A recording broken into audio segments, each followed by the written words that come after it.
À 70 ans, je me suis retrouvé sur le perron de ma propre villa à Saint-Raphaël, les clés tremblant dans mes mains. « Que fait cette vieille parasite ici ? Il n'y a pas de place pour toi !» me cria ma belle-fille Jeanne, depuis la terrasse. J'étais arrivé tôt ce matin-là, m'attendant à trouver ma maison vide, comme d'habitude. Ma maison avait été envahie par sa famille. Mes meubles étaient abîmés, mon jardin détruit. Mais avant de continuer, assurez-vous de vous abonner à la chaîne et écrivez dans les commentaires d'où vous regardez cette vidéo. Nous adorons savoir jusqu'où nos histoires voyagent. Ce vendredi matin-là, j'ai conduit jusqu'à ma villa sur la Côte d'Azur, comme je l'avais fait des centaines de fois au cours des 20 dernières années. La route m'était familière. Les virages de la corniche d'or, l'odeur de la mer et des pins, la vue sur les roches rouges de l'Esterel se découpant sur le ciel azur. Cette maison représentait tout ce que j'avais accompli dans ma vie. Chaque brique, chaque tuile, chaque plante dans le jardin avait été achetée avec l'argent que j'avais gagné en travaillant comme couturière depuis que j'étais devenue veuve. En tournant dans l'allée, j'ai remarqué quelque chose d'étrange. Des voitures que je ne reconnaissais pas étaient garées dans mon garage. De la musique forte résonnait sur la propriété, un son festif qui semblait déplacé dans le havre de paix que j'avais créé. En me garant, j'ai senti une oppression dans ma poitrine, ce sixième sens qui nous prévient quand quelque chose ne va pas. En sortant de la voiture, le choc de ce que j'ai vu m'a coupé le souffle. Mon magnifique jardin, que j'entretenais moi-même chaque week-end, était dévasté. Des bouteilles de rosée vides jonchaient la pelouse parfaitement tondue. Des enfants couraient sur la terrasse, tapant dans un ballon contre mes pots de géranium rouge que je cultivais avec tant d'amour. Les chaises en osier que j'avais achetées l'année précédente étaient couvertes de serviettes mouillées et de linge sale. J'ai marché lentement vers l'entrée, les clés pesant dans mes mains comme jamais auparavant. C'est alors que je l'ai vue, Jeanne, ma belle-fille, debout sur le seuil, comme si elle était la maîtresse des lieux. Elle portait mon tablier préféré, celui que j'avais moi-même brodé une décennie plus tôt. Ses yeux avaient ce regard froid que je connaissais si bien. « Jeanne, je ne savais pas que vous étiez là, » dis-je, essayant de rester calme malgré le chaos environnant. « C'est ma maison. Je viens ici chaque long week-end depuis 20 ans. » Elle a ri. Ce n'était pas un rire normal. C'était un son chargé de cruauté qui me fit me sentir petite et insignifiante, comme si j'étais l'intruse sur ma propre propriété. « Laissez-moi rire », se moqua-t-elle. « Romain m'a dit que nous pouvions utiliser la maison aussi longtemps que nous le voulions. En plus, nous faisons quelque chose de productif ici. Vous ne venez que pour vous plaindre et gâcher nos projets familiaux. » 16 no. Scudded, I was reported. Avant que je puisse répondre, d'autres personnes commencèrent à apparaître derrière elle. Véronique, sa sœur, avec ses 2 adolescents. Sa mère aux cheveux gris qui me regardait avec dédain. Un homme plus âgé en chemise à fleurs, une jeune femme avec un bébé dans les bras et un autre homme qui fumait tranquillement sur ma terrasse. Tous me regardaient comme si j'étais le problème. « C'est ça, la fameuse belle-mère dont tu parles tout le temps ?» demanda la mère de Jeanne, me toisant de la tête aux pieds. Je la pensais plus imposante. Elle a l'air plutôt commune. « Two !» Les ricanements qui suivirent me frappèrent comme des flèches. J'étais là, à 70 ans, dans mes simples vêtements de voyage, ridiculisé par des étrangers sur la propriété que j'avais bâtie à la sueur de mon front. « Où est Romain ?» demandai-je, sentant mon cœur s'accélérer. Mon fils devait être là pour expliquer cette situation absurde. « Romain travaille, comme toujours, » répondit Jeanne en croisant les bras. « Contrairement à vous, il a de vraies responsabilités. Écoutez, Isabelle, il n'y a pas de place pour vous ici. Les chambres sont toutes occupées. La cuisine est utilisée pour préparer à manger pour toute la famille et, franchement, votre présence ne fera que créer une tension inutile. » Je suis resté paralysé. Elle était en train de me mettre à la porte de ma propre maison. La maison que j'avais construite brique par brique après la mort de mon mari. La maison pour laquelle j'avais travaillé jour et nuit comme couturière pour la payer. De plus, continua Jeanne avec un sourire venimeux, j'en ai déjà parlé à Romain et nous sommes d'accord que cette maison doit être plus utilisée. Ça n'a aucun sens qu'elle soit vide la plupart du temps pendant que vous vivez confortablement à Paris. Nous avons des enfants qui ont besoin d'espace pour grandir. Ces mots me frappèrent comme des pierres. 20 ans à construire cet endroit après la mort de mon mari. 20 ans à payer chaque centime du prêt avec l'argent que je gagnais en cousant des vêtements pour les familles des autres. 20 ans à soigner chaque détail, chaque plante, chaque recoin de ce lieu qui était devenu mon sanctuaire personnel. Cette maison est à moi, Jeanne, réussis-je à dire, bien que ma voix sonnât plus faible que je ne l'aurais souhaité. J'ai les titres de propriété, je paie toutes les factures. Oh, ça suffit, m'interrompit-elle en élevant la voix. C'est toujours la même chose. C'est à moi, c'est moi qui paie. Romain est votre fils, non? Ce qui est à vous est aussi à lui, et ce qui est à lui est aussi à moi. C'est comme ça que fonctionnent les familles normales. The steady ascent. Les enfants s'arrêtèrent de jouer et tous m'observèrent en silence. Je pouvais sentir leurs yeux me juger, attendant ma réaction. L'humiliation me brûlait les joues comme du feu, mais quelque chose en moi refusait de se briser. L'une des adolescentes, qui semblait être la nièce de Jeanne, s'approcha et me regarda avec insolence. « Pourquoi vous n'allez pas à l'hôtel?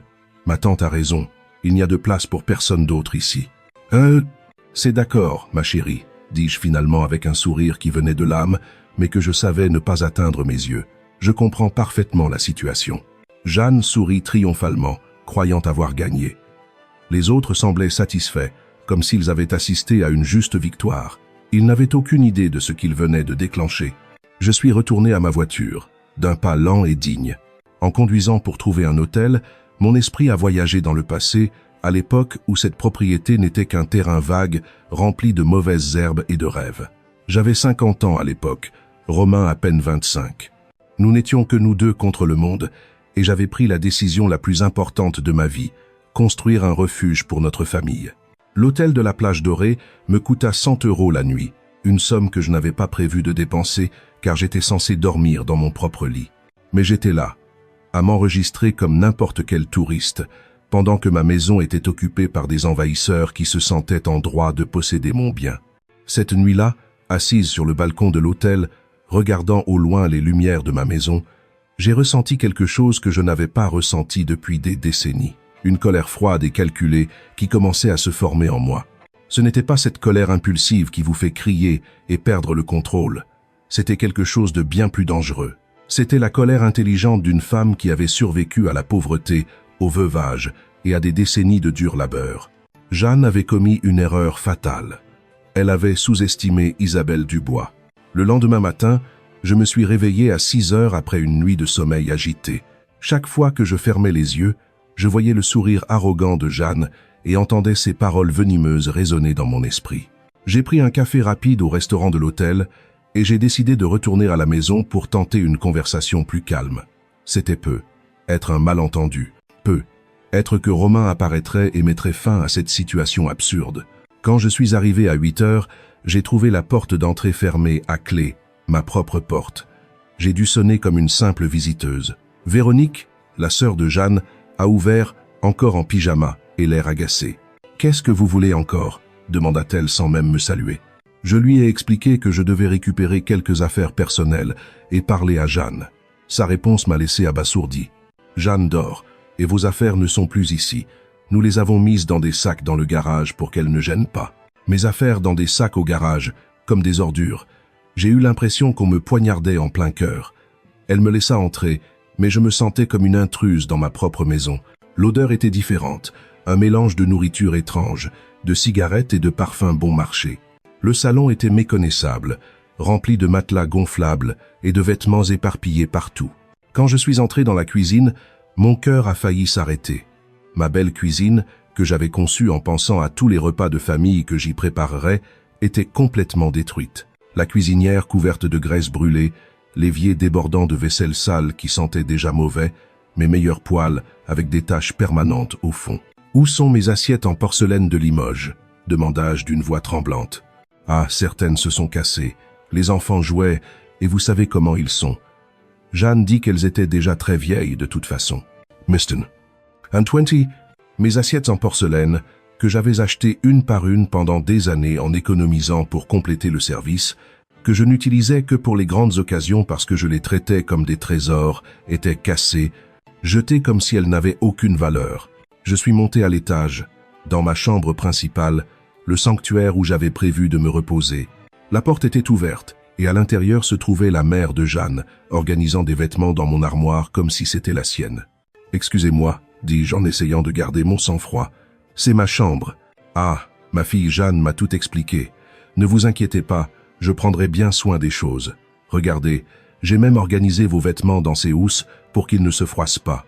Entité, mes robes, mes chemisiers, mes chaussures, Tous mes vêtements personnels étaient fourrés dans des housses en plastique, comme des objets destinés à un don. 2 garçons inconnus dormaient dans mon lit et mes oreillers préférés étaient par terre, couverts de taches. Alors que j'observais cette scène surréaliste, j'ai remarqué quelque chose qui a attiré mon attention. Mon placard secret, cet espace caché derrière l'armoire principale où je gardais des documents importants et des objets de valeur sentimentale, était entrouvert. Un endroit que personne d'autre que moi ne devrait connaître. Le cœur battant, j'ai attendu que la mère de Jeanne sorte de la chambre un instant et je me suis dirigé vers le placard. L'espace avait été complètement violé. Mes documents étaient en désordre, certains par terre. Les bijoux que j'avais hérités de ma mère avaient disparu. Les titres de propriété de la maison étaient froissés, comme si quelqu'un les avait consultés sans soin. Mais le plus alarmant fut de trouver des papiers qui n'étaient pas les miens, des documents juridiques au nom de Romain et Jeanne. Je les ai pris avec des mains tremblantes et j'ai lu rapidement. C'était une demande de changement de propriétaire.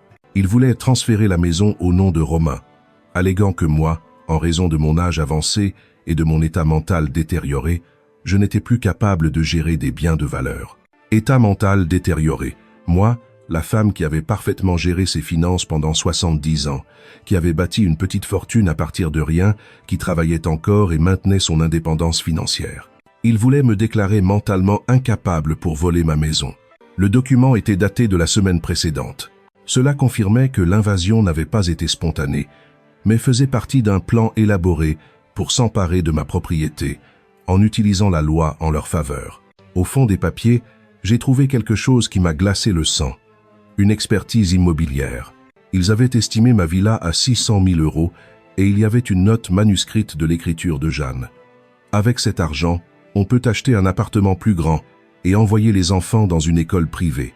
Il faut juste que R signe les papiers et que la vieille ne fasse pas de problème. La vieille, c'est ainsi qu'il m'appelait dans mon dos. La vieille qui ne devait pas causer de problème pendant qu'il me dépouillait de tout ce que j'avais construit dans ma vie. J'ai mis tous les documents dans mon sac comme preuve. Ce n'était pas seulement une invasion familiale, c'était un vol planifié, une fraude élaborée pour me dépouiller du travail de ma vie avec mon propre sang comme complice. Je suis descendu silencieusement et, en passant dans le couloir, j'ai entendu Jeanne au téléphone sur la terrasse. Elle parlait fort, sans se soucier d'être discrète. « Non, maman, ne t'inquiète pas. L'avocat dit que c'est très facile. Comme Romain est fils unique, il peut réclamer l'héritage de manière anticipée en raison de l'incapacité de sa mère. Et une fois que la maison sera à son nom, on pourra en faire ce qu'on veut. Héritage anticipé pour incapacité. Il voulait me déclarer mentalement incapable pour voler mon héritage de mon vivant. Oui, on a déjà envoyé les faux papiers médicaux. On a payé 500 € à ce médecin d'une clinique bon marché pour qu'il signe un rapport disant qu'elle a une démence sénile. Romain ne voulait pas au début, mais je lui ai expliqué que c'est pour le bien des enfants. De faux papiers médicaux, un médecin corrompu, un rapport de démence sénile inventé. Mon propre fils, convaincu que me dépouiller de mon bien était pour le bien de ses enfants. J'ai quitté la maison sans dire au revoir. Il n'y avait plus rien à dire. Les mots avaient perdu toute leur signification. Ce n'était plus un différend familial qui pouvait se résoudre par des conversations et de bons sentiments. C'était une guerre, et ils avaient tiré le premier coup en utilisant les armes les plus sales possibles, mensonges, faux documents, corruption médicale et la manipulation de mon propre fils.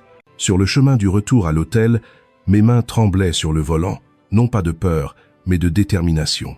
Je savais exactement ce que je devais faire. Isabelle Dubois ne serait pas la victime de cette trahison. Elle serait la protagoniste de sa propre justice. Le lundi matin, j'ai conduit directement à la banque. Je devais vérifier exactement combien d'argent j'avais de disponible pour cette guerre. Au cours des 20 dernières années, j'avais continué à épargner religieusement, même après avoir fini de payer la maison. Chaque mois, je mettais de côté 300 € de ma retraite et des revenus de mon travail de couturière. J'avais appris très tôt que l'argent épargné était un pouvoir, une sécurité, une liberté. Le directeur de la banque, M. Lambert, me connaissait depuis 15 ans. Un homme sérieux et professionnel qui avait toujours respecté ma discipline financière. « Isabelle, comment puis-je vous aider aujourd'hui ?» demanda-t-il avec un sourire chaleureux. « J'ai besoin du solde exact de tous mes comptes et je dois vous parler d'une affaire juridique délicate. » 7. Importantest order. Quand il m'a montré les chiffres à l'écran, j'ai souri pour la première fois depuis des jours. J'avais 90 000 euros en épargne, plus 25 000 euros en assurance vie et 12 000 euros sur mon compte courant. 127 000 euros au total. Jeanne s'était trompée. Elle pensait que j'étais une vieille femme pauvre qui dépendait seulement d'une misérable retraite. Elle ne savait pas qu'Isabelle Dubois avait été une travailleuse acharnée toute sa vie, économisant chaque centime pour se protéger précisément de ce genre de situation.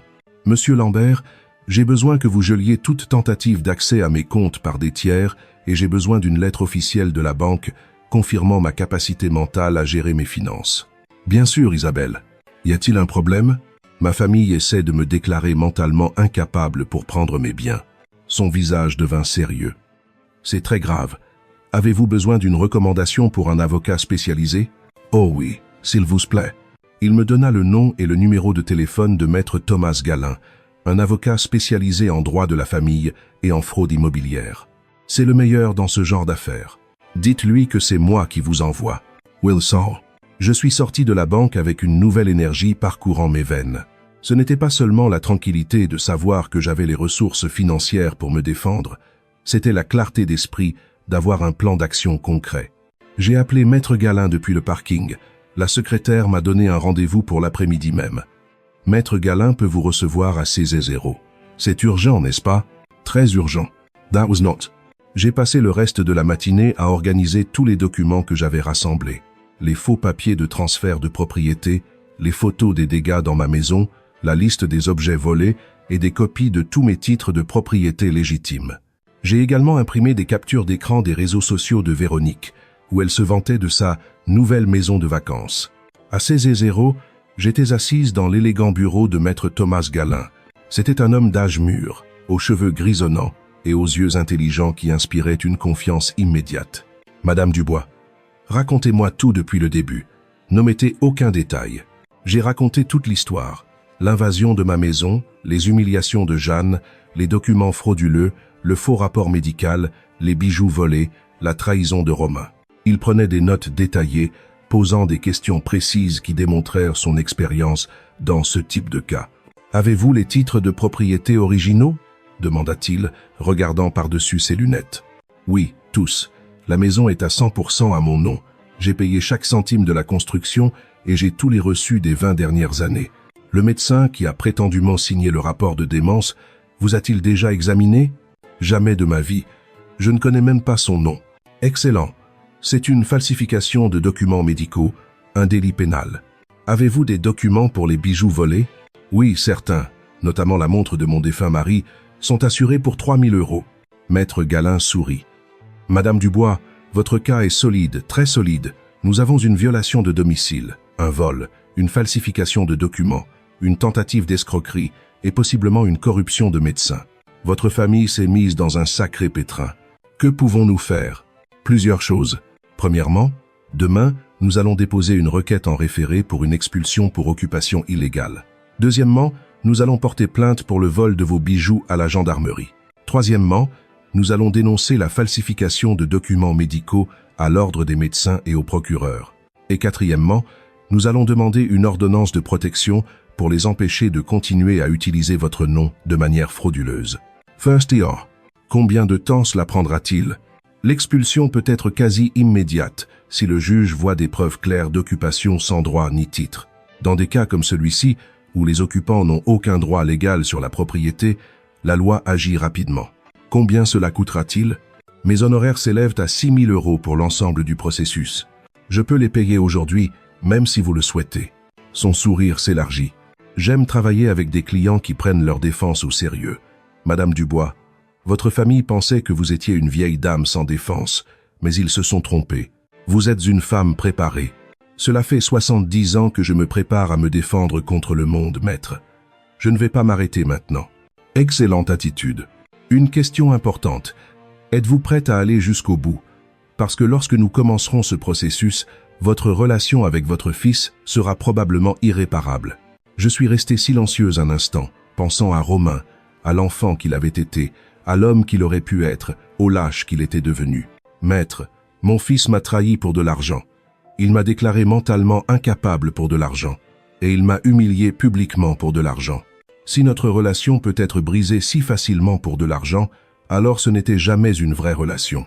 Maître Galin hocha la tête avec respect. Compris. Nous procéderons avec toute la diligence requise. Demain matin, à la première heure, nous lancerons toutes les actions. Il y a autre chose. Je veux qu'ils comprennent qu'ils ont complètement sous-estimé leur adversaire. Je veux qu'ils apprennent que les conséquences de trahir sa famille sont réelles et permanentes. Welling, qu'avez-vous en tête? Je veux que ce processus soit public. Je veux que tous leurs amis, voisins et connaissances sachent exactement ce qu'ils ont fait. Je veux que le coût social de leur trahison soit aussi élevé que le coût légal. Cela peut s'arranger. Les registres du tribunal sont publics et nous pouvons nous assurer que la presse locale soit informée d'une affaire aussi scandaleuse. Je suis sortie de ce bureau en me sentant complètement différente. Je n'étais plus Isabelle Dubois, la mère trahie et humiliée. J'étais désormais Isabelle Dubois, la femme qui se défendait avec toutes les armes légales à sa disposition. Ce soir-là, depuis ma chambre d'hôtel, j'ai appelé ma sœur Laura à Lille. Je lui ai raconté toute l'histoire. Isabelle, je n'arrive pas à croire que Romain ait fait ça après tout ce que tu as sacrifié pour lui. Ce que j'ai sacrifié n'a plus d'importance, Laura. Ce qui importe, c'est ce que je vais récupérer. He 7 times jacked. J'ai raccroché et je me suis assise sur le lit, regardant vers ma maison. De la fenêtre de l'hôtel, je pouvais voir les lumières allumées, la musique qui jouait encore, la fête qui continuait comme si de rien n'était. Demain serait un jour très différent pour eux tous. Le mardi, à 8 heures du matin, Maître Galin arriva à ma maison avec un huissier de justice et un officier de gendarmerie. J'arrivais exactement à la même heure en taxi, vêtu de mon meilleur tailleur gris et portant une mallette pleine de preuves. La famille de Jeanne était en train de prendre le petit déjeuner sur ma terrasse quand ils virent le convoi se garer dans l'allée. J'ai vu Jeanne laisser tomber sa tasse de café quand elle a reconnu le véhicule officiel de la gendarmerie. « Bonjour », dit Maître Galin d'une voix professionnelle et forte. « Je suis Maître Thomas Galin, représentant légal de Madame Isabelle Dubois, la propriétaire légitime de cette propriété. Nous sommes venus signifier une ordonnance d'expulsion immédiate pour occupation illégale. » Jeanne sortit en courant de la terrasse avec une expression de panique sur le visage que je n'oublierai jamais. Véronique apparut juste derrière elle, filmant tout avec son téléphone comme si c'était un autre épisode pour ses réseaux sociaux. La mère de Jeanne, qui portait un de mes peignoirs, semblait confuse et effrayée. L'huissier présenta l'ordonnance d'expulsion et commença à énumérer les violations. Violation de domicile, destruction de biens personnels, vol d'objets de valeur. Pendant qu'il parlait, j'observais le visage de chacun d'entre eux, le choc, l'incrédulité, la peur grandissante que leurs actions aient des conséquences réelles. Vous avez exactement 2 heures pour rassembler vos effets personnels et quitter la propriété, annonça l'officier. Tout article appartenant à Madame Dubois doit rester ici. Je superviserai le processus pour m'assurer que vous n'emportiez rien qui ne vous appartienne pas. 2 heures, cria Véronique. C'est impossible, nous avons des enfants ici. Vous auriez dû y penser avant d'envahir la propriété de quelqu'un d'autre, répondit l'huissier avec un calme professionnel. À ce moment-là, Romain arriva en conduisant à toute vitesse. Il sortit de la voiture avec une expression de désespoir total. Quelqu'un l'avait sûrement prévenu de l'arrivée de la gendarmerie. « Qu'est-ce qui se passe ici ?» demanda-t-il, presque à bout de souffle. « Votre femme et sa famille sont légalement expulsées de la propriété de votre mère pour occupation illégale, » expliqua Maître Galin. « Et vous êtes cité à comparaître en tant que complice dans une affaire de tentative d'escroquerie sur personnes vulnérables. » Escroquerie? Je t'ai montré les documents. Les papiers de transfert de propriété que tu allais signer pour voler ma maison, Romain. Les papiers que ta femme avait cachés dans mon placard secret. Romain pâlit. Je l'ai regardé dans les yeux, cherchant une trace du fils que j'avais élevé, mais je n'ai trouvé que le regard d'un étranger, un homme qui avait choisi de trahir sa propre mère pour de l'argent. « Maman, je peux t'expliquer, » dit-il d'une voix tremblante. « Il n'y a plus rien à expliquer, tu as déjà pris ta décision. » Jeanne s'approcha de Romain et lui chuchota quelque chose à l'oreille. Il secoua la tête, clairement mal à l'aise. « Que te dit ta femme, Romain ?» demandai-je. « Veut-elle que tu dises à la police que tu as des problèmes mentaux, que tu inventes des choses ?» Ces mots me blessèrent plus profondément que n'importe quelle insulte que Jeanne aurait pu prononcer. Même face aux preuves, face à la loi, face à tout ce qui se passait, ils essayaient encore de me qualifier de mentalement incapable. « Monsieur Romain Dubois, » intervint Maître Galin, « voici votre citation à comparaître officielle. Vous avez 3 jours pour vous présenter au tribunal pour répondre aux accusations de complicité et de tentative d'escroquerie sur personnes vulnérables. » Complicité? Mais je suis son fils. Elle ne peut pas poursuivre son propre fils en justice. Monsieur Dubois, dit l'officier, la loi ne fait pas d'exception pour les liens de parenté quand il s'agit de fraude et de vol. Un délit est un délit, peu importe qui le commet. Hazard. Les 2 heures qui suivirent furent un spectacle de chaos et d'humiliation pour la famille de Jeanne. Depuis la terrasse de ma maison retrouvée, j'ai vu comment l'invasion qu'ils avaient si soigneusement planifiée s'effondrait complètement. La mère de Jeanne fut la première à craquer. Après une demi-heure de pleurs et de cris, elle s'assit sur les marches et refusa d'aider à emballer. « C'est ta faute, Jeanne !» cria-t-elle à sa fille. « Tu m'as dit que tout était réglé. Tu m'as dit que la vieille avait tout accepté. Maman, tais-toi et aide-moi à emballer, » répondit Jeanne, fourrant désespérément des vêtements dans des sacs en plastique.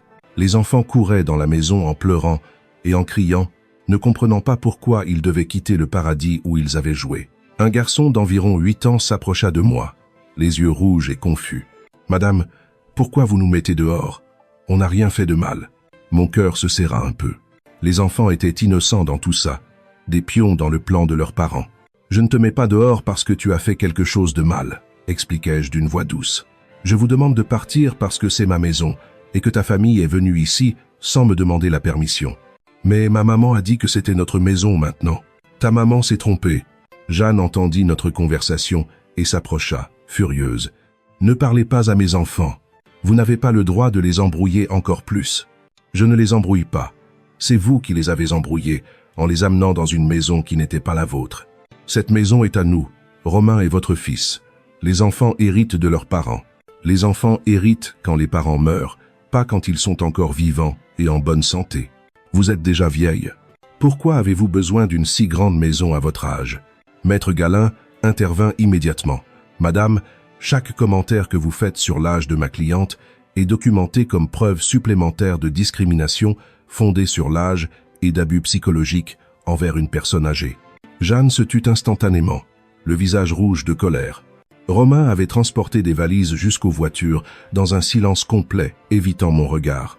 Quand il ne restait que 30 minutes, il s'approcha enfin. « Maman, il faut qu'on parle. Il n'y a plus rien à dire, Romain. Écoute, j'admets que les choses ont dérapé, mais on peut arranger ça. On peut trouver un accord familial sans impliquer les avocats et la police. » « Quel genre d'accord ? Vous gardez la maison, bien sûr. Nous acceptons que c'était une erreur de venir sans prévenir, et en échange, vous retirez toutes les plaintes.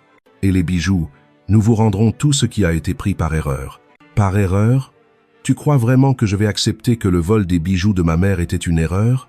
Maman, ce n'était pas un vol, c'était un malentendu. Have a Dyson.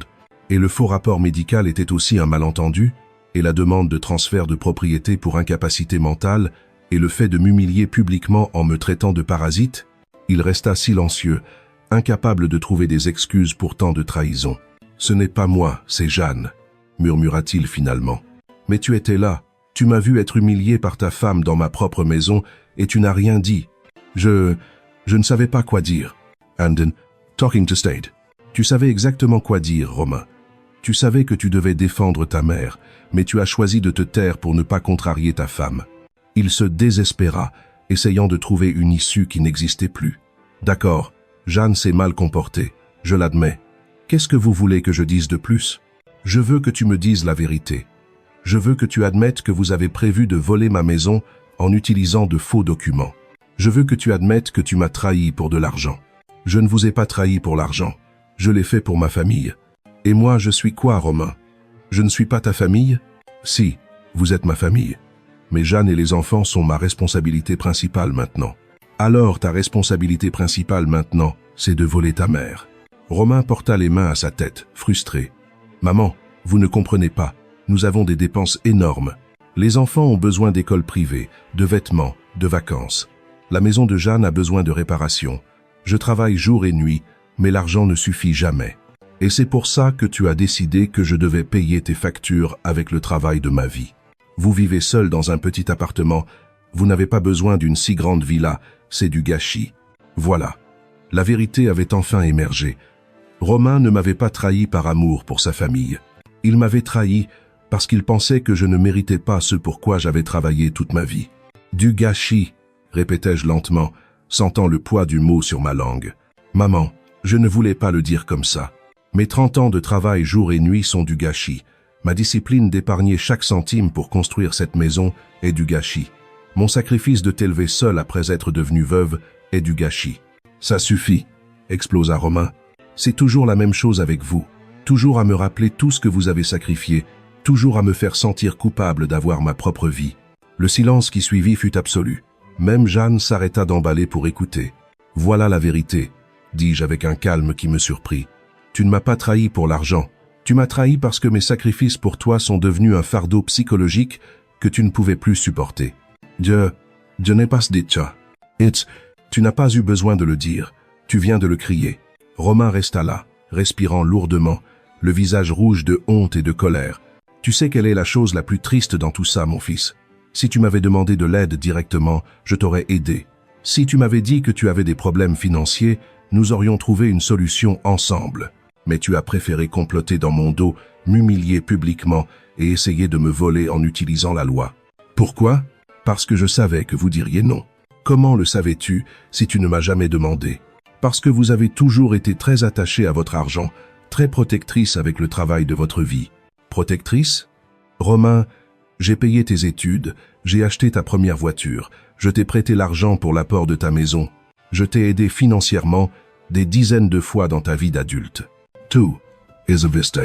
Oui, mais toujours avec des conditions, toujours en me rappelant que c'était votre argent, que c'était votre sacrifice. Finalement, je compris tout. Romain ne m'avait pas trahi par cupidité, il m'avait trahi par orgueil. Son orgueil d'homme ne pouvait supporter de continuer à dépendre financièrement de sa vieille mère. Tu sais quoi, Romain? Tu as raison. J'aurais dû te forcer à être plus indépendant quand tu étais plus jeune. J'aurais dû te laisser résoudre tes propres problèmes au lieu de toujours venir à ta rescousse. Mais il est trop tard pour changer le passé. Et maintenant, tu auras l'occasion d'être complètement indépendant. Car à partir de maintenant, tu résoudras tous tes problèmes financiers sans mon aide. Maître Galin regarda sa montre. Mesdames et messieurs, il vous reste 10 minutes. L'éclat final fut chaotique. Jeanne criant des ordres, les enfants pleurant, Romain chargeant les dernières valises avec une expression de défaite totale. Quand ils furent enfin tous dans leur voiture, Jeanne baissa la vitre et cria une dernière menace. « Ce n'est pas fini, vieille peau amère. On va faire appel. On va prouver que vous êtes folle. »« Allez-y, » répondis-je calmement. « Mon avocat vous attendra. » Les voitures partirent en soulevant la poussière dans mon allée. Romain fut le dernier à partir. Il me regarda dans le rétroviseur, mais je lui avais déjà tourné le dos. Maître Galin s'approcha. « Comment vous sentez-vous, Madame Dubois ?»« Fatiguée, » répondis-je honnêtement. « Mais libre. Libre de devoir prétendre que nous sommes une famille heureuse. Libre de devoir excuser la trahison par l'amour maternel. Libre de prétendre que cela peut s'arranger avec le pardon et l'oubli. » L'officier prit congé. L'huissier termina ses documents. Maître Galin me tendit les clés de ma propre maison. « Madame Dubois, votre maison a été officiellement récupérée. Je suis monté sur ma terrasse et je me suis assise dans mon fauteuil préféré. Pour la première fois depuis une semaine, j'étais seul dans ma propre maison. Mais l'acte final de cette pièce n'était pas encore joué. Cet après-midi-là, j'ai engagé un service de nettoyage professionnel pour effacer toute trace de l'invasion. J'ai payé 500 € pour que 5 femmes travaillent toute la journée, frottant chaque surface, lavant chaque tâche, réorganisant chaque meuble. Pendant qu'elles nettoyaient, j'ai parcouru la maison en cataloguant les dégâts. Dans le salon, mes beaux coussins brodés avaient été tachés de vin rouge. Dans la salle de bain principale, j'ai découvert que quelqu'un avait renversé de la teinture pour cheveux dans la baignoire en porcelaine, laissant des taches noires qui refusaient de partir, même avec des produits puissants. Dans la cuisine, 2 de mes poêles en cuivre étaient brûlés sans espoir de réparation. Et dans mon jardin, la moitié de mes plantes avaient été piétinées à mort. Mais le pire de tout, c'étaient les objets personnels qui avaient disparu pour toujours. En plus des bijoux, j'ai remarqué que mon album de photos de famille avait disparu. Celui avec les photos d'enfance de Romain, mes photos avec mon défunt mari, les souvenirs de décennies d'une vie construite avec amour et dévouement. L'horloge murale que mon père m'avait offerte à mon mariage avait également disparu, un objet sans grande valeur financière, mais d'une immense valeur sentimentale. Une semaine après l'expulsion, ma maison avait retrouvé sa paix originelle. Les odeurs étranges avaient disparu, les taches étaient parties. Mes meubles étaient de retour à leur place, mais je savais que certaines choses ne redeviendraient jamais normales. La trahison laisse des cicatrices invisibles que le temps ne parvient pas à effacer complètement. C'est ce vendredi-là que Maître Galin m'appela avec des nouvelles qui me firent sourire pour la première fois en plusieurs semaines. « Madame Dubois, j'ai des mises à jour importantes. Le médecin qui a signé le faux rapport de démence a été suspendu par l'ordre des médecins. L'enquête a révélé qu'il avait signé au moins 12 rapports similaires en échange d'argent. Je suis restée silencieuse, absorbant l'information. Combien d'autres familles avaient tenté de dépouiller leurs aînés en utilisant les services de ce médecin corrompu? Et les conséquences légales pour Romain et Jeanne? Demandai-je. C'est la meilleure partie. Le procureur a décidé d'engager des poursuites pénales pour escroquerie et complot. Ce n'est plus seulement une affaire civile, c'est une affaire pénale. Qu'est-ce que cela signifie exactement? Cela signifie qu'ils pourraient encourir une peine de prison s'ils sont reconnus coupables. Et cela signifie aussi que tous les frais de justice qu'ils ont dû payer ont été énormes. Je n'ai ressenti aucune joie à cette nouvelle, seulement un profond sentiment de justice rendue. Je ne voulais pas voir mon fils en prison, mais je ne pouvais pas non plus lui permettre d'échapper aux conséquences de ses actes. Le même après-midi, j'ai reçu un appel inattendu. C'était Véronique, la sœur de Jeanne, en larmes au téléphone. « Isabelle, s'il vous plaît, il faut qu'on se parle. » Jeanne est désespérée. Romain a déjà dépensé plus de 15 000 € en avocat et les procédures ne sont même pas encore terminées. End quote. Et qu'est-ce que cela a à voir avec moi? Nous voulons nous excuser, nous voulons arranger les choses. Voulez-vous arranger les choses ou avez-vous besoin que je retire les plaintes parce que vous êtes à court d'argent? Madame, s'il vous plaît, Jeanne a des enfants à charge. Romain pourrait perdre son emploi si cela devient public à son bureau. Elle aurait dû penser aux enfants avant de planifier de me voler. Et Romain aurait dû penser à son emploi avant de falsifier des documents médicaux. Mais vous avez déjà récupéré votre maison, vous avez déjà gagné. Pourquoi continuer à nous punir? Parce que récupérer ma maison n'efface pas l'humiliation, ne rend pas les bijoux volés, n'élimine pas le préjudice psychologique d'être trahi par mon propre fils. Nous pouvons rendre les bijoux, ils sont chez ma mère. Et Zay, les bijoux qui ont été pris par erreur? Les bijoux que vous avez accidentellement volés pendant la confusion du déménagement? Madame, s'il vous plaît. Véronique, dis à ta sœur que si elle veut me parler, elle peut venir ici en personne et apporter tous les bijoux volés. J'ai raccroché, ressentant un étrange mélange de satisfaction et de tristesse. La satisfaction venait de voir comment le plan qu'ils avaient conçu pour me détruire s'effondrait complètement. La tristesse venait de savoir que ma relation avec Romain était probablement terminée pour toujours. 2 jours plus tard, Jeanne se présenta à ma porte. Elle est venue seule, sans Romain, un sac à la main et les yeux gonflés d'avoir pleuré. « Isabelle, je suis venu vous rendre vos affaires et vous présenter mes excuses. » Je l'ai laissée entrer. Elle s'est assise dans mon salon comme une enfant réprimandée, a posé le sac sur la table et a commencé à sortir mes bijoux un par un. Voici les boucles d'oreilles en perles. Voici la montre en or. Voici les pièces d'argent. Et voici le collier que j'ai aussi, que nous avons aussi pris par erreur. Par erreur, répétai-je, laissant le sarcasme transparaître dans ma voix. Madame, la vérité, c'est que je les ai pris. Mais ce n'était pas pour les voler, c'était pour les vendre. Nous avions un besoin urgent d'argent. Nous avons beaucoup de dettes. Romain a perdu de l'argent dans de mauvais investissements l'année dernière. Nous sommes en retard sur notre prêt immobilier. Nos cartes de crédit sont au maximum. Et les enfants ont besoin d'école. Et c'est pour ça que vous avez décidé de me voler. Jeanne se mit à pleurer.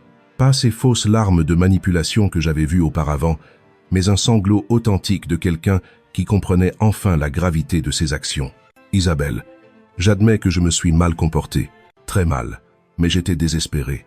Quand Romain m'a dit que vous aviez cette belle maison et que vous ne l'utilisiez presque jamais, j'ai pensé, vous avez pensé que vous pouviez me la prendre sans demander. Je n'ai jamais voulu vous la prendre, je voulais juste l'utiliser pendant que vous n'étiez pas là.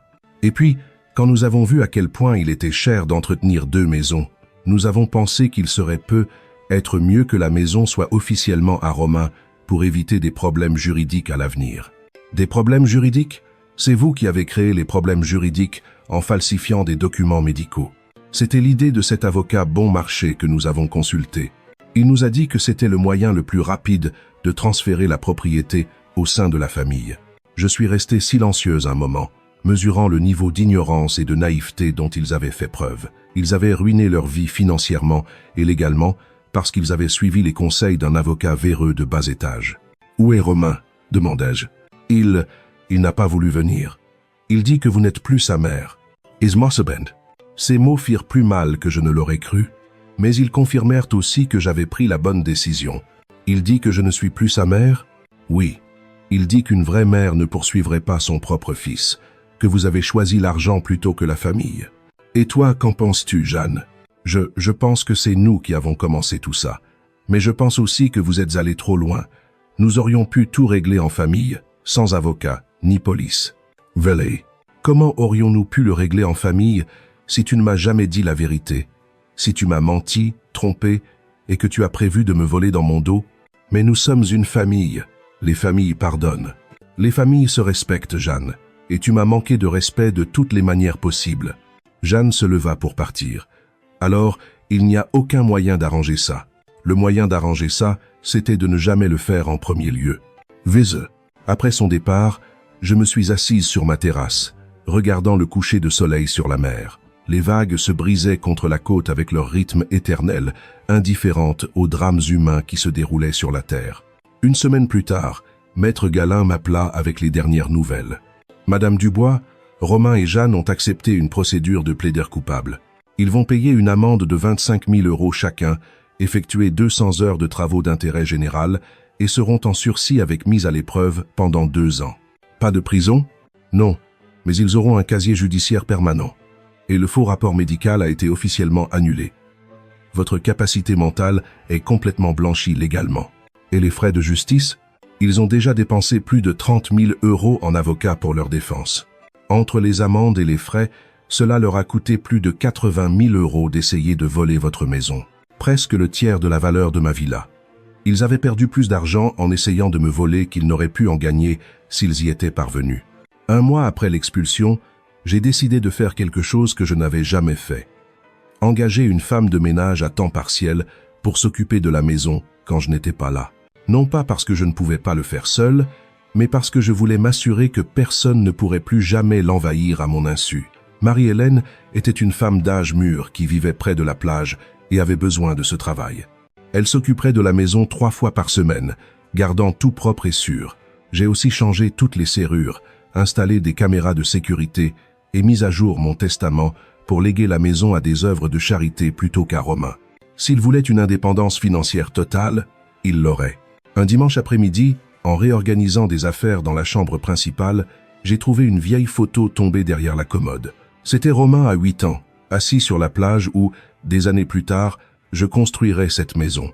Son visage d'enfant souriait à l'appareil photo, montrant des dents de lait manquantes, ses yeux brillants d'un bonheur pur.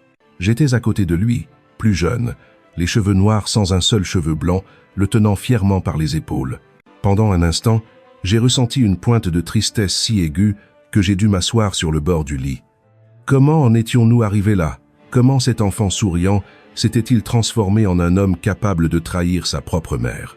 Ou avais-je fait une erreur? Peut-être que Romain avait raison sur un point. J'avais peut-être été trop protectrice avec mon argent, lui rappelant constamment mes sacrifices. J'aurais peut-être dû trouver un meilleur équilibre entre l'aider et le laisser apprendre à être indépendant. Mais cela justifiait-il la trahison? Cela justifiait-il de falsifier des documents médicaux? Cela justifiait-il d'essayer de me voler? Non, rien ne justifiait cela. Nos erreurs en tant que parents peuvent expliquer certaines choses, mais elles n'absolvent pas nos enfants de leur responsabilité morale en tant qu'adultes. Romain n'était plus cet enfant de 8 ans, c'était un homme de 45 ans qui avait pris des décisions conscientes et qui devait maintenant vivre avec les conséquences. J'ai rangé la photo dans un tiroir. Ses souvenirs appartenaient au passé et je devais regarder vers l'avenir. 6 mois plus tard, j'ai reçu une lettre de Romain. Une lettre, pas un appel. Il n'avait même pas le courage de me parler directement. « Maman, j'espère que tu vas bien. Les enfants demandent de tes nouvelles. Jeanne et moi avons appris notre leçon. Peut-être qu'un jour, nous pourrons redevenir une famille. » Je n'ai pas répondu à la lettre. Les vraies familles ne se trahissent pas pour de l'argent. Les vraies familles n'humilient pas leurs aînés. Les vraies familles ne planifient pas de vol en utilisant de faux documents. Romain avait décidé que l'argent était plus important que sa mère. J'avais décidé que ma dignité était plus importante que le pardon automatique. Au printemps suivant, j'ai décidé de passer 1 mois entier dans ma villa. C'était la première fois que j'y restais aussi longtemps depuis l'incident. J'ai invité ma sœur Laura a passé 2 semaines avec moi. Ensemble, nous avons planté de nouvelles fleurs dans le jardin, cuisiné des plats de notre enfance et discuté pendant des heures sur la terrasse en regardant la mer. « Il te manque ?» m'a demandé Laura un soir alors que nous buvions une tisane. « Tous les jours », ai-je répondu honnêtement. « Mais c'est le fils que je pensais avoir qui me manque, pas l'homme qu'il s'est révélé être. Penses-tu que tu lui pardonneras un jour ? Peut-être. Mais le pardon ne signifie pas oublier ou faire comme si rien ne s'était passé. Cela signifie accepter ce qui s'est passé et aller de l'avant. Et pour l'instant, aller de l'avant signifie garder mes distances. Pour mon 71e anniversaire, j'ai reçu une carte de Véronique. À l'intérieur, il y avait une photo des enfants et un mot disant qu'il me manquait. J'ai été surprise. De toutes les personnes, je ne m'attendais pas à un geste de gentillesse de sa part. Peut-être qu'elle aussi avait appris une leçon dans tout ça. J'ai envoyé des cadeaux aux enfants à Noël, mais pas à Romain ou Jeanne. Les enfants n'étaient pas responsables des actions de leurs parents. Ils méritaient de savoir qu'ils avaient toujours une grand-mère qui les aimait, même de loin. J'ai commencé à participer à un groupe de parole pour personnes âgées à Paris. J'y ai découvert que mon histoire, malheureusement, n'était pas unique. Beaucoup d'autres aînés avaient été confrontés à des situations similaires avec leur famille. Certains avaient tout perdu parce qu'ils n'avaient pas eu le courage ou les ressources pour se battre. D'autres, comme moi, avaient trouvé la force de défendre ce qui leur revenait de droit. Une femme nommée Dolores m'a raconté que son fils avait vendu sa maison pendant qu'elle était à l'hôpital, prétendant qu'elle ne rentrerait plus jamais chez elle. Quand elle s'est rétablie, elle a découvert qu'elle n'avait plus nulle part où vivre. Une autre femme, Carmen, a raconté que ses 3 enfants avaient vidé ses comptes en banque pendant qu'elle luttait contre un cancer, la laissant sans argent pour ses traitements. Leurs histoires m'ont fait réaliser que ce qui m'était arrivé n'était pas seulement un drame familial isolé. Cela faisait partie d'un problème social plus large, le manque de respect et l'exploitation des personnes âgées, souvent par leur propre famille. J'ai décidé d'utiliser mon expérience pour aider d'autres personnes dans la même situation. J'ai commencé à donner des conférences sur les droits des aînés dans les centres communautaires. J'ai partagé mon histoire et appris aux autres à se protéger légalement. Je suis également devenu bénévole sur une ligne d'écoute pour les aînés victimes d'abus familiaux. Chaque fois que je réussissais à aider quelqu'un à défendre ses droits, je sentais que la douleur que j'avais traversée prenait un nouveau sens. 1 an après l'incident, j'ai appris par Laura que Romain et Jeanne avaient divorcé. Apparemment, la pression financière et le scandale social avaient été trop lourds pour leur mariage. Je n'ai ressenti aucune joie à cette nouvelle, seulement une profonde tristesse pour toutes les vies qui avaient été affectées par des choix si erronés. Un samedi après-midi, alors que j'arrosais les plantes dans le jardin de ma villa, une voiture inconnue s'est garée dans l'allée. C'était Romain, seul. Il est sorti de la voiture lentement, comme s'il portait un poids invisible sur ses épaules. « Maman », dit-il simplement, debout à quelques mètres de distance. Je l'ai regardé sans rien dire. Son visage était plus mince, avec de nouvelles rides autour des yeux. Il semblait avoir vieilli de 10 ans en 1 an seulement. « Je suis venu te demander pardon », dit-il, la voix brisée. « Pas parce que j'ai besoin d'argent ou d'aide, pas parce que je veux quelque chose de toi, mais parce que j'ai enfin compris ce que j'ai fait. Je suis restée silencieuse, le laissant parler. Je t'ai trahi de la pire manière possible. J'ai laissé ma propre mère être humiliée et presque volée. J'ai signé de faux papiers. Je suis resté silencieux quand j'aurais dû te défendre.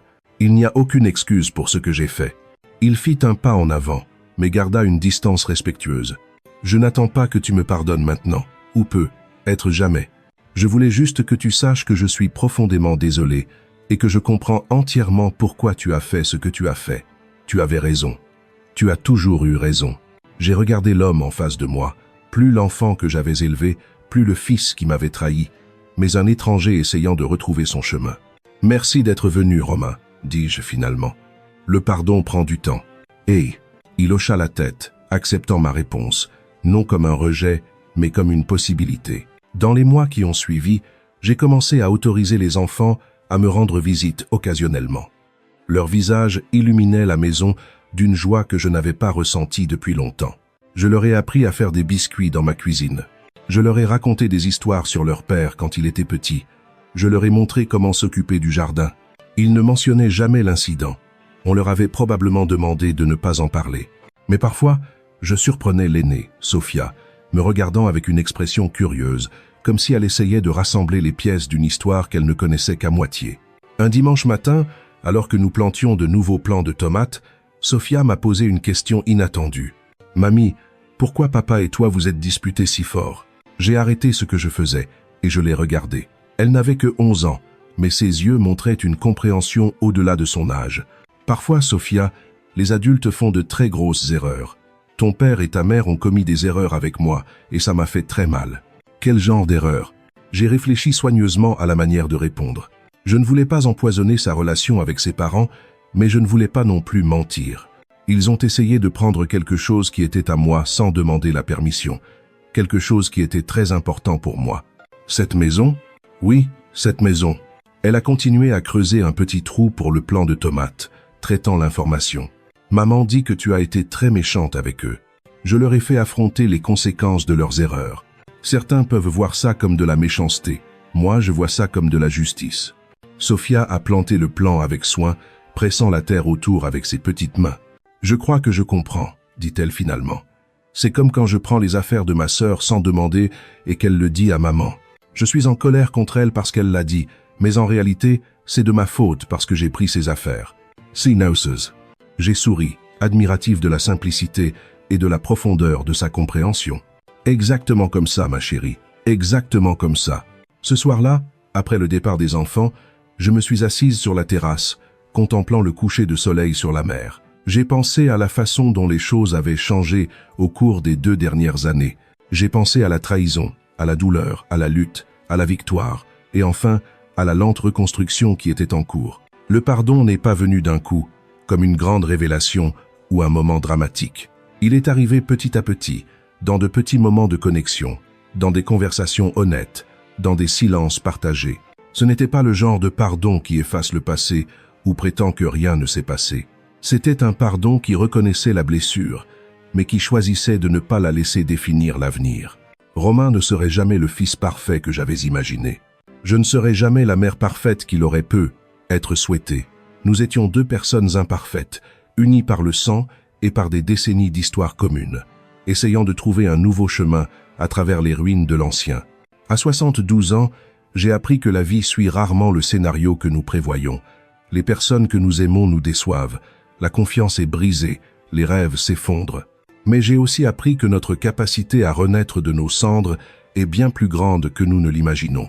Ma villa à Saint-Raphaël reste le symbole de cette vérité. Elle a été construite avec détermination quand tout le monde me disait qu'une couturière veuve ne pourrait jamais réaliser un tel rêve. Elle a été défendue avec courage quand ceux qui devaient la protéger ont tenté de la prendre. Et maintenant elle devient un lieu de guérison où les anciennes blessures commencent lentement à cicatriser.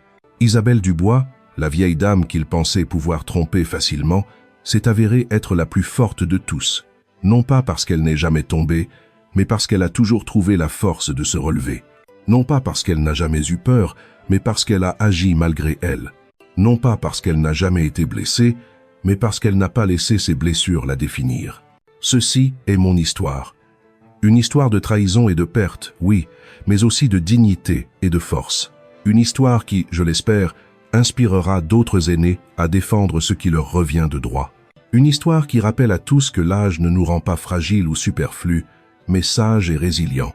Et la maison que j'ai construite avec tant d'amour et de sacrifice, est toujours là, forte et fière sur la côte, sa terrasse faisant face à l'océan infini. Tout comme moi. Maintenant, si vous avez aimé cette histoire, cliquez sur la prochaine vidéo qui apparaît à l'écran, car vous y découvrirez une histoire de trahison et de revanche comme vous n'en avez jamais vu.